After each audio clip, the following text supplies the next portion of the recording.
At least we talked about all of that last night, you know? Uh, like, I know a lot of people aren't trusting Mahara right now, and I understand. I get it.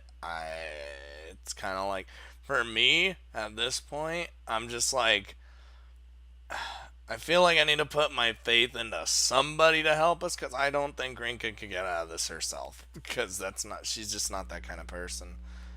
But with the whole Sonya, thing saying maybe fate can be changed, maybe what we can do can change. We don't know why Parsa is doing this. We don't know who this higher power than Parsa actually is. What if we can change fate? What if we can make it so me and Maharu get out? What if we can make it so every one of us could get out of here alive? Or maybe we all just die. Who knows? Maybe the story is actually that crazy and can change as drastic as that. Maybe I'm the only one that comes out. Maybe what if we do all die? Like, something crazy could happen, and it's insane to think about. But yeah, I slept so soundly last night that I didn't even dream. Dreams. What are dreams? Hard to believe such a concept has taken on a whole new meaning for me. I've never considered the possibility of a whole other world existing within our dreams. Not to mention a goddess like Parsa coming along and connecting me with others throughout said world. I mean, who could imagine meeting complete strangers within your own dreams? It'd be a romanticized situation if this were a shoujo manga, though, I'm sure. I cast my mind back to the other participants' appearances. That's when I remember something crucial. おじいさん。Yes. I was wondering like, they brought him up the one time. He literally looked like he didn't give a fuck about anything anymore and was just, Naomi's message from yesterday springs to mind. She said that there's something definitely suspicious about that girl and where she's staying. It's not just any old man either. He's Japanese. Holy shit, how come I didn't realize that? I just thought it was some random old man! That was numeral 5! I might be onto something. Actually, I should have caught on right away. I should have too! I just wasn't thinking about it because they haven't brought him up enough. There's still plenty of time before I need to be at school. I want to try something. My decision made, I make my way to the old man's house. By the way, someone told me that the decisions... There's decisions coming up that will actually lead me to a bad end. So I'm scared. Fortunately, I make my way all the way without getting lost. It's a pretty tricky route after all, but jotting down the address yesterday turned out to be worth it. But I probably would have been totally fine without it, considering I've somehow managed to memorize the route. ここだ。 We got this, Rinka. I make sure to keep some distance away to avoid looking suspicious. It may be early in the morning, but people are still passing through. Once the area empties out, I check inside his mailbox. I feel pretty bad about doing this, but it is necessary. There are a slew of letters in here. Definitely more than a day's worth. Hey, sometimes I let days go by without even checking the mail. Most of them are from debt collectors. Well, not just from one collection agency either. There are multiple different senders. I ignore that, grab a random letter, and remove it from the box. I want to see to whom it's addressed, of course. 牛塚茂次さん。And the card appears. That has to be the name of the old man living here. Just to be sure, I check the other letters as well. They all cite the same name. All that's left is to get a glimpse of his face. I consider waiting for him to leave the house, but I need to remain mindful of this time. As important as this is, I still have school. Fuck. Helps that I'm probably safest there, too. Just as I decide to stick around for as long as I can, I notice 2 figures in the distance. 2 figures that I recognize, even. One male, the other female. Both are foreigners, and tall. あの二人。Oh, motherfucker. God damn it. There's still plenty of distance between us, so I can't make out their faces. Not that I need to. I can tell based on their silhouettes. One's a beefy fucking woman, the other's a tall, skinny, lanky fucking dude. Not only are they participants, but they're also the most dangerous duo by far. Yup. Numerals 3 and 11. Frederico Carminati and his partner. Fuck. I instinctively ducked for cover. They have to be targeting the girl. They're like systematically just... What makes them decide who to attack for next? Like, are they going... Well, they went after what's-his-face first. So he was like... But he was like the closest, I guess, and like this... He was kind of an easy target. Are they going after the supposedly easy targets first? Because all they needed to do with Sonya was just grab her and be like, hey, tell us your shit or your parents are dead. Like that. Either that or they're looking for into the relationship between her and the old man, just as I am. Assuming he turns out to be a participant, it's likely they've tracked him down to here. Numeral 11 is carrying a notepad. I assume she's gotten a hold of his address somehow.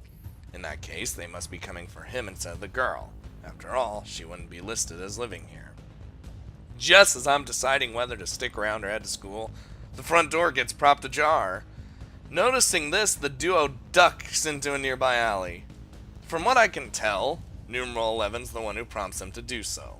That surprises me. She seems like the kind of person to leap in when the opportunity presents itself, so I don't expect her to tread carefully. Both the girl and the old man are likely aware of the situation they put themselves in, so it's only natural for them to scout out their surroundings before they leave the house. Deciding that the coast is clear, the door swings open. Light pours out of my bag all of a sudden. The moment that old man steps out of the house, in fact. Damn. That's when I become certain that he is Ushizuka Shigetsugu. His appearance matches what I saw in the dream world, a tenacious-looking old man. I got the impression he was a shut-in of sorts, but his current attire of a sweater and loose pants says the opposite. I don't care anymore. Numeral 11 and Frederico remain hidden for some reason. Regardless, I've confirmed that Ushizuka is a bona fide participant. It's safe to say that I'm putting myself in danger if I stay any longer. Get the fuck out of there, Rinka. As such, I slink back to the station, taking care not to bump into any of the others. God damn it, Rinka. I mean, Rinka's resourceful on her own a little bit. Oh lord, I have to be these guys. And I'm always Frederico. I whisper to Odette when the old timer leaves his house. Alright, I'll shut up now. She may have whispered, but she also slams her foot down on mine. Ow! Gotta admit, she's uncharacteristically cautious at times like this. You'd think someone massive like her would charge right in, but nope. She even keeps us a fair distance from the house to ensure we aren't even seen. Well, this is a whole different game. Granted, putting this much distance between us means she gets that. Means... Wait. Hold on, brain. Granted, putting this much distance between us means she gets that her massive body don't lend itself to stealth. Did that sentence make any sense to me? Yes, but enough about her. Let me recall how we ended up here in the first place. Alright, please do. Me, in my brain. Me and Odette had to talk about who to target after the third election, where that crazy thin Japanese lady got eliminated. Odette's intuition played a bigger part in us targeting Ro, so we still hadn't made use of the cards we were dealt with at the beginning. Knowing that we'd be a name or two among those initial cards, we decided to go after whoever was in my set. Ah, so that's what they're doing. Okay. Makes more sense. I should have figured that was the case. Normally I'd be against showing off my cards, but Odette told me which card she'd taken from Ro immediately afterwards, so whatever. Well, not like she chose to do that without planning to get something in return. Turns out I had that Russian kid's kind of name as well. Sophia something something. The kid had been through some rough stuff, but it ain't any of my concern. We took her parents hostage, and Odette got her to spill her life story. Still fucked up. Thing is, she implied that she had one of Odette's cards. Not only that, but Odette decided to give her some time to screw around. Time to let her get over her regret, really. Can't say why she did it. But there ain't no point in trying to get that into that woman's head. I think Odette does things because it feels like she's a way more complex character than we give her credit for. I wouldn't have been able to learn so much about Sophia with just her name, so I decided not to complain. Had things gone according to plan, Odette would have eliminated Sophia. But that Maharu broad one-upped her. Make no mistake, Audette ain't the type to let something like that slow her down. We're in the same in that regard.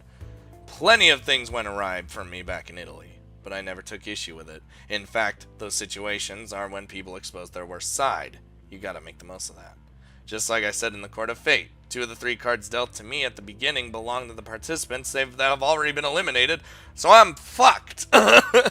Next up is numeral 5, Ushizuka, not gonna say the name. Undead had his name card, so we used it to dig some dirt up on him, and here we are. おい、ぼーっとしてんじゃねえ。撤退するぞ。That was a lot of exposition for him in his head. He was just. あ？なんでだよ。相手はジジイだ。と捕まえて情報を吐かせりゃいいだろうが。There's more at play than just than what you think. それか、あいつのいないうちに家に入っちまえばいいだろ。バカかってんだ。これから通勤ラッシュの時間に入る。ただでさえ私らは目立つんだ。通報でもされたら厄介だろう。That's true. There's totally like a bunch of. There has to be like a bunch of people walking around. Like we were trying to avoid bumping into people. 早朝か深夜にもう一度来る必要がある。ここは住宅街だからな。ソフィアやローの時よりも慎重に行かねえと。I hate how they do this. How they just like strong arm them, kind of like Alan. Except Alan is like way more fucking extreme. It sounds like, or maybe they're like the same almost. I mean, she did threaten to like hurt her parents, but then again, Alan threatened to systematically kill a baby every minute they didn't. The fucking Kaiko didn't tell the information. 俺より目立つのはあんただけどな。She smashes her foot down on mine again. Ow! Guess she isn't too pleased about the implication that she's the only one who stands out. だけどさ、結局新しい情報は得られなかっただろ。I mean, out of the two, I'd say Audette does stand out more. いや、あの家がジジイの住処だってわかれば死因は予想できる。ボロっちい家だが、それでわかるのか。いや、なるほどな、だからか。He had to think about it for a moment. 珍しく察しがいいじゃねえか。言ってみろ。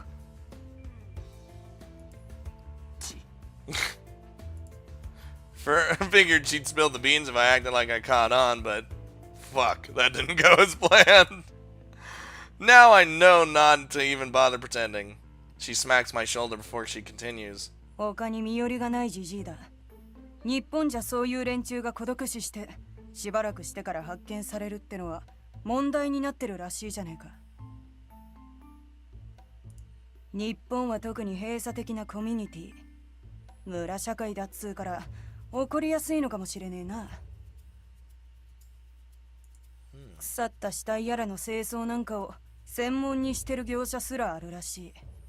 まあそれはいい。Ugh. It's kind of fucked up, but I mean, it's a thing. てめえが話を聞いた主婦の言葉を思い出しな。まあ、ベラベラと喋る太った主婦だったな。I think back to what she told me.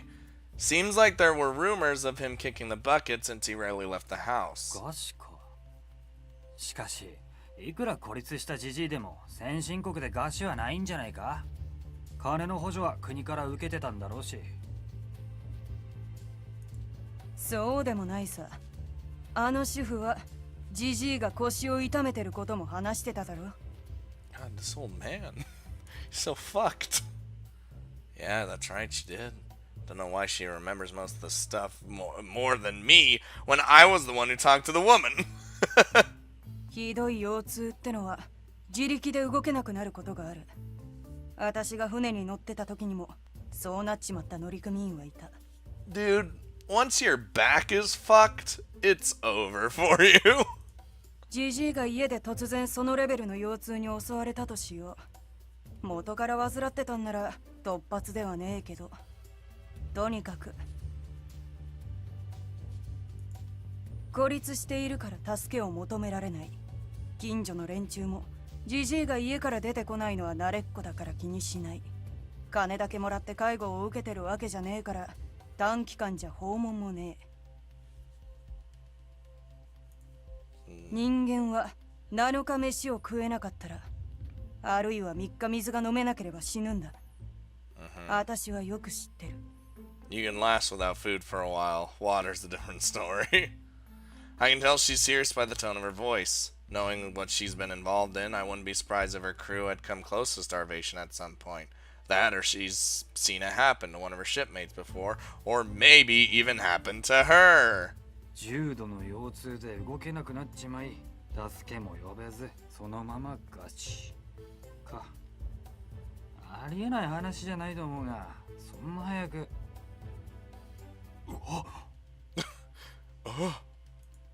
A familiar light emanates from my book. Oh shit.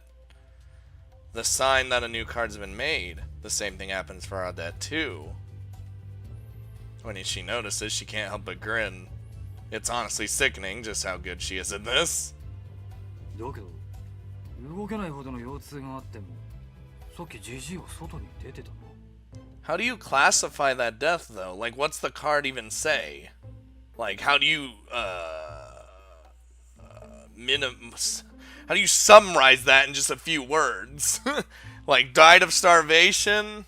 From back pain? Brain? ソフィー・ランジェラの時もそうだったが、選定の間は体がある程度回復してるってことなのか。てめえの予想の通りだろうな。肉体の状態はどこかの時点まで戻されるって考えた方が良さそうだ。Then does that mean if you do live, then you are cured? Or not? She nods in reaffirmation after repeating what I said. I half expected her to say she doesn't care, so it took me by surprise. Her expression reverts to its usual state, and then she turns around. ほらよ、十分収穫はあった。いい加減戻るぞ。We head back the way we came, making sure not to get spotted by Ushizuka. Fuck. Oh no. Unbeknownst to Rinka, Alan had been tailing her for the past few days. Oh my god. It brings him to the residential district where Ushizuka, whose name he has yet to learn, lives. What's more, he has learned the whereabouts of both her school and Lion House. Oh, fuck, I'm so fucking dead. Seeing that she's making her way to school after obtaining the elderly man's card, he chooses to stop tailing her for the time being. He closes his eyes and recalls her figure. Rinka. Okay, stop. Eliminating her would prove a simple task, were he to actively focus on it. However, a number of reasons prevent him from doing so. The first is her relationship with numeral 2, Maharu. She may have gone to lengths to make it seem like they had a falling out, but Alan witnessed them being friendly at Lion House. It confirmed to him that they are still cooperating. One cannot target Shishimai Rinka without first dealing with Habinata Miharu. That ain't happening. You leave Miharu out of this. You leave us both out of this. Alan has no idea which card she was dealt at the beginning either, which is the main reason for his hesitation in getting involved with her. Her actions during the previous selection show that she cannot be underestimated. She may have eliminated a girl far younger than herself, but she went head to head with numeral 11 to obtain election rights. Well, Audette just kind of backed down like, ooh, I don't want to risk this. The biggest reason of all, however, is that Alan has found himself under suspicion of Japan's police. Oh shit. His recklessness while obtaining Kambuchi Kaiko's information has landed him in a tight spot. He made sure to scout out the positions of each camera in the hospital and cut off those he couldn't avoid. But something unexpected happened. He somehow ended up on the list of suspects responsible for the attack on the hospital. Under normal circumstances, he would use illegal means to ensure that he would not be arrested, but his current situation does not allow for that. Especially because he holds far less influence in Japan than back in India, where his company is based. Wouldn't that be like a international affair at that point? Like some bigwig from a company that's big in India comes over and like causes a super ruckus, right? Like a hospital break-in. knocking out a ton of hospital people. That's an incident. Definitely international, right? He may have some leeway, but now's no time to flex those muscles. Valid as these reasons are, Alan is simply using them as a means to distract himself from the reality of the matter.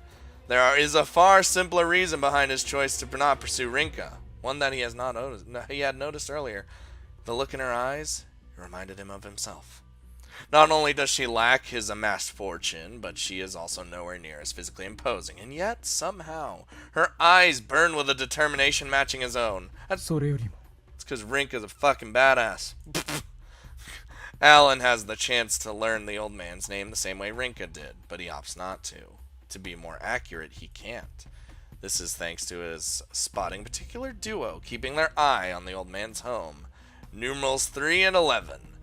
Alan arrived after Rinka's departure, so they likely had no idea she was also there. 11番の女は確か5番氏名を取得していたな。 That was more than enough reason to understand why she was here. With sufficient connections at one's disposal, learning where someone lives based on their name alone is a simple feat.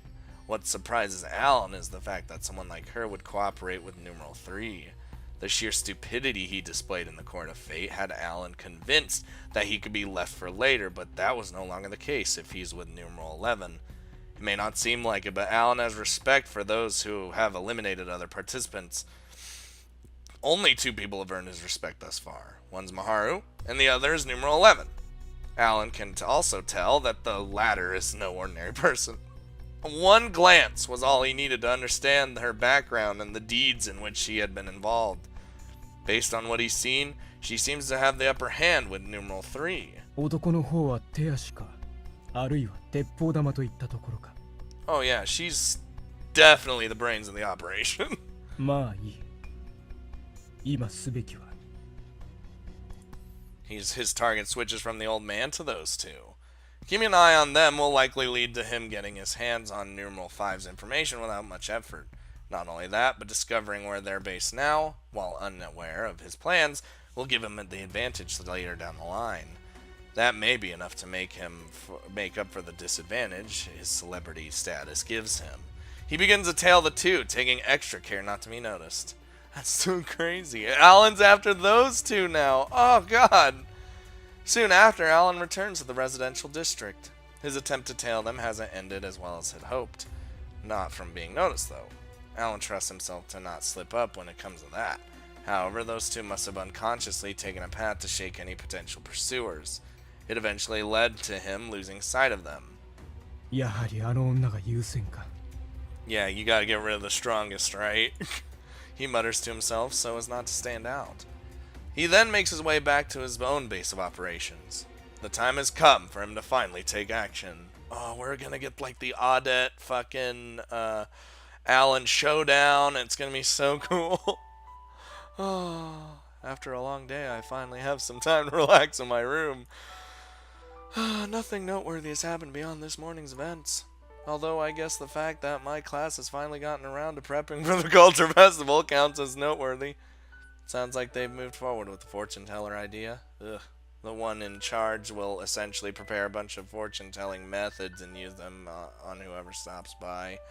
They've gone with this plan because the one in charge wants to test out these so-called methods.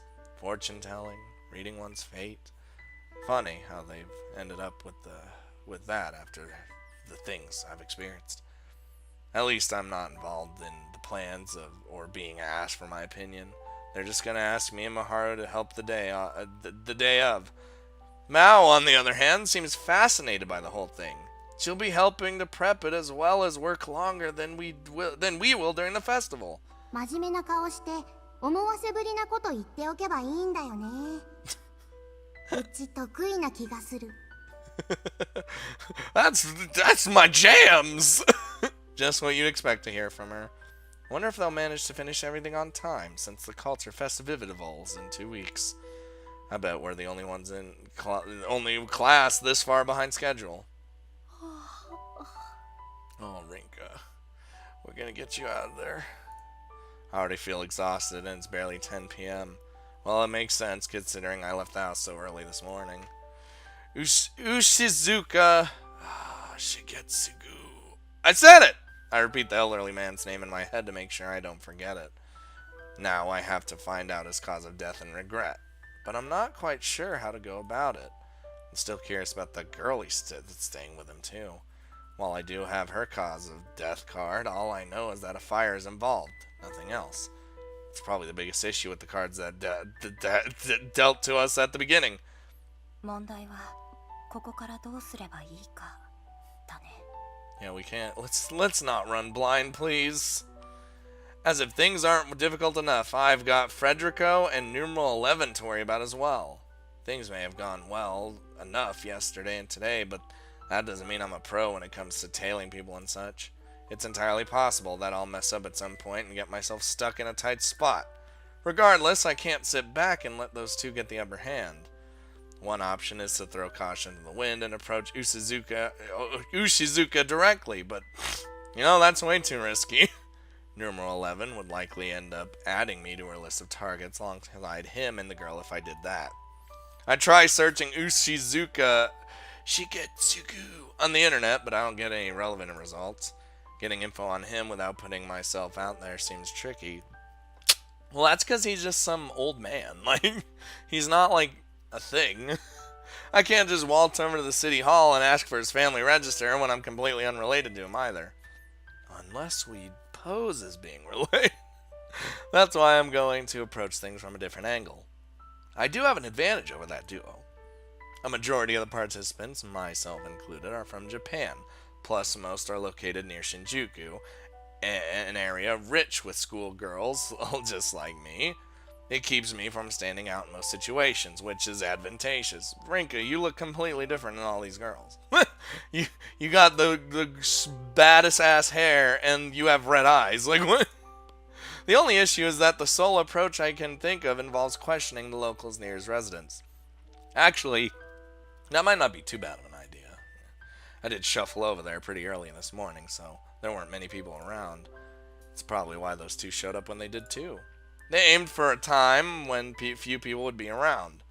私なら人が多い時間でも。 It's hardly normal to ask questions about some random old man. But hey, it'll still seem less suspicious than either of those two doing the same. If I really need to, I can even pretend to be the granddaughter of an ex-wife or something. I just need to act like Naomi did at the hospital where Kaiko was.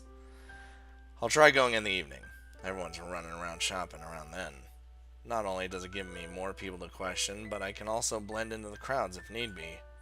With that sorted, I should sleep as much as possible, so I'll be ready to take action.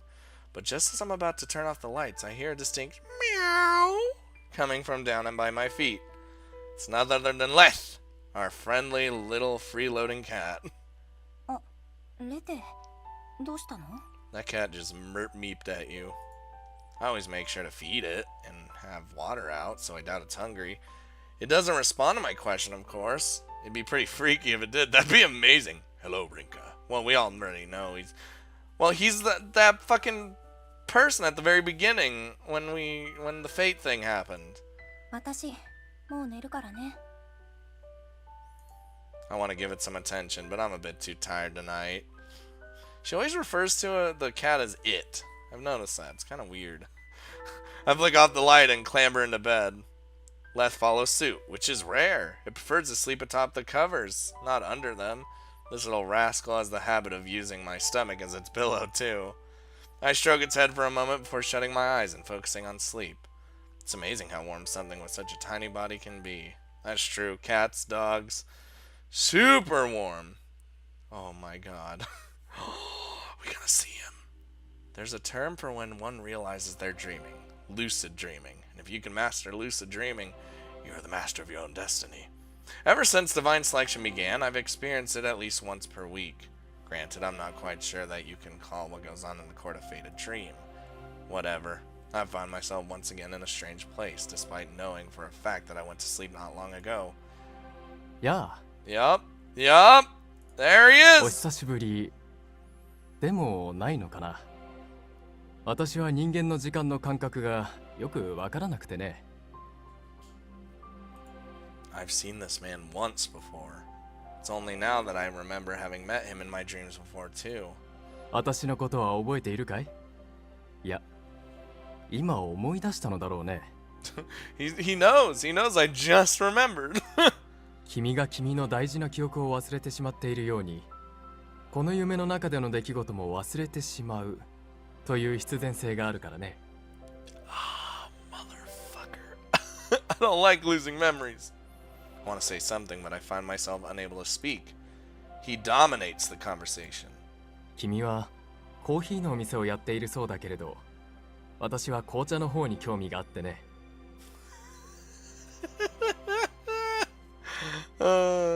一度アフタヌーンティーというものを楽しみたいと思っているのだけれど。Give the cat some tea, damn it.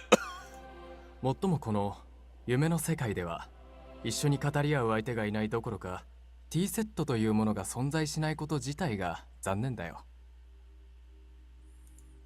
This man knows who I am. I'm not sure how important that realization is when I'm likely to forget everything he says, though. さて、そろそろ雑談もいいだろう。今夜はもう一つ、君の抜け落ちていた記憶が舞い戻ってきたのだからね。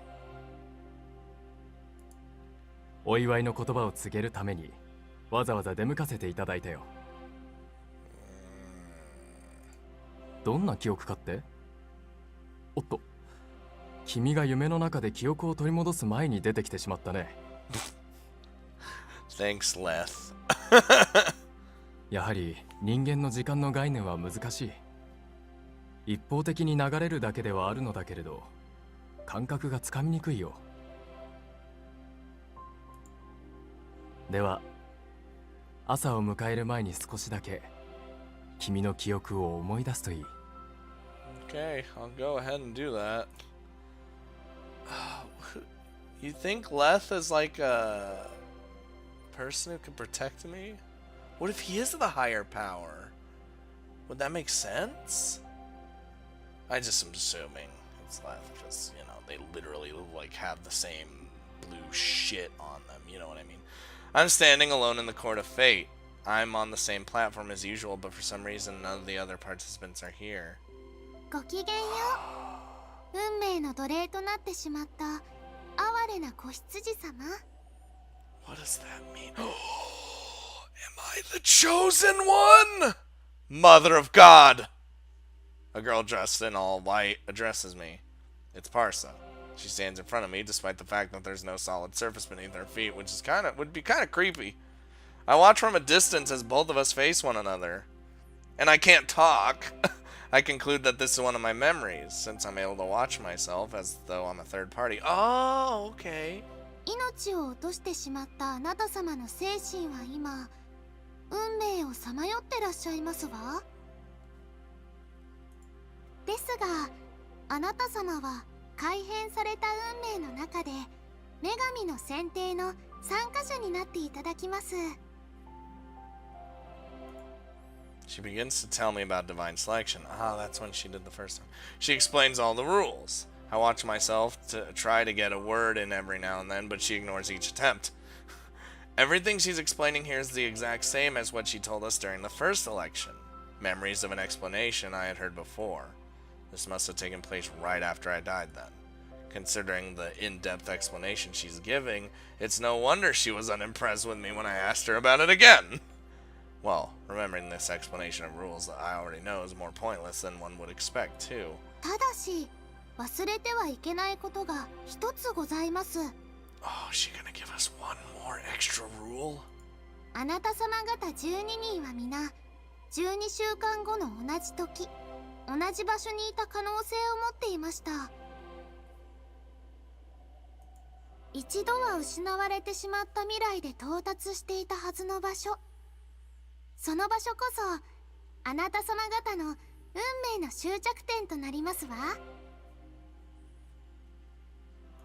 選定で最後の一人となられましたら、必ずその時までにその場所へ向かってくださいませ。Something... 運命の終着点にたどり着いて、初めてあなたが死の運命を回避し、生き残ることができたという運命が定着いたしますわ。Okay, I got that. I already knew that. Well, not exactly how everything. もし運命の終着点にたどり着かなければ、それはその時のお楽しみということにいたしましょう。 I actually hate you so much. Fucking. She didn't mention a specific time or place. Instead, she placed her finger on my brow. She closed her eyes, and then her finger began to glow. She didn't need words for this part. With that touch, Parsa etched the final destination into our minds. Mother of God. This game is getting just more crazier and crazier and it's like a good spot to end it. Do I really? You know what? Fuck it. My eyes jolt open after a night of sleep. I remember exactly what I saw in my dream. Immediately after my death, I was taken to the Court of Fate. I almost said the Fort of Kate. And met with Parsa. She explained the rules that I had heard during the first election. No wonder she was so impressed when I asked again. I'm fairly sure she told me my cause of death and regret as well, but I can't remember any of that. I remember something far more important though. 運命の終着点。 This was the first time I'd heard of it. Becoming the final participant alone isn't enough. I will need to get to this place afterwards. It's a place I know quite well. あの公園のナオミと話したあの場所。 Oh shit, that place has some way more significance. It's a huge park located in Shinjuku.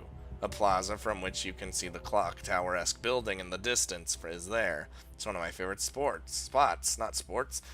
That's where all 12 of us are meant to gather. The final destination of our individual fates. まさかそんなことって。 Huh. To think, man. It's hard not to be surprised. That park is pretty close to my home.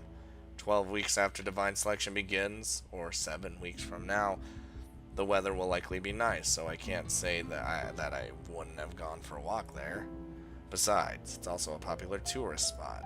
Sonia mentioned that she had planned on coming to Japan with her family in the first place. It wouldn't be surprising if she would have gone there with them. As for the others, I'm not sure why they'd go there. But the fact remains that it's a popular spot. There are plenty of reasons to check it out. It also explained the deja vu I felt when I was talking with Naomi there. Parsa had shown me that scenery once before. I'm not sure how to describe the sensation I experienced when she did so. I guess it'd be similar to the feeling you get when you're dreaming. そういうことだったんだ。 It's like all just clicking into place. Just, holy shit. I can finally answer a number of questions that I've been asking myself. It explains why most participants are Japanese, as well as why those who aren't have gathered in Japan. Parsa never did explain why that place is our final destination, much like how she never discussed how or why divine selection exists, which is why I want to fucking... That's like the biggest question I want to know. She probably deemed it to be unnecessary information. Either way, I've managed to regain an important memory regarding the whole process. By the time I finished processing this revelation, I noticed that a certain feline isn't beside me anymore. I guess it slinked off at some point while I was asleep. まったく自由なやつだにゃ。 Oh, uh-oh, what's happening? I let slip an awful cat pun without even thinking about it. Look, I was just gonna ignore it. At least there's no one at the door. I might have gone ahead and elected myself for elimination if someone caught me saying that. Just as I start to get ready for school, I check the time and my heart nearly jumps out of my throat. I must have been in a pretty deep sleep. I woke up half an hour later than usual. Jesus. I want to know. Oh no. I want to know why divine selection exists. I hope it does tell us all this information. Why it exists. What's the point? Who's the higher power? Who's Leth? Is Leth the higher power? If so, is he helping us? Because it sounds like he's like chilling around with us. He's clearly that dude, right? So is he? Do we have like an upper hand? Because I got that memory back. Am I the only one that got that memory back? So No, of course not. Of course not, because they were all gathering there or here, and we already live. A lot of us already live here. Oh, there's just so much. I can't even make a good theory. I can't. My brain, help me.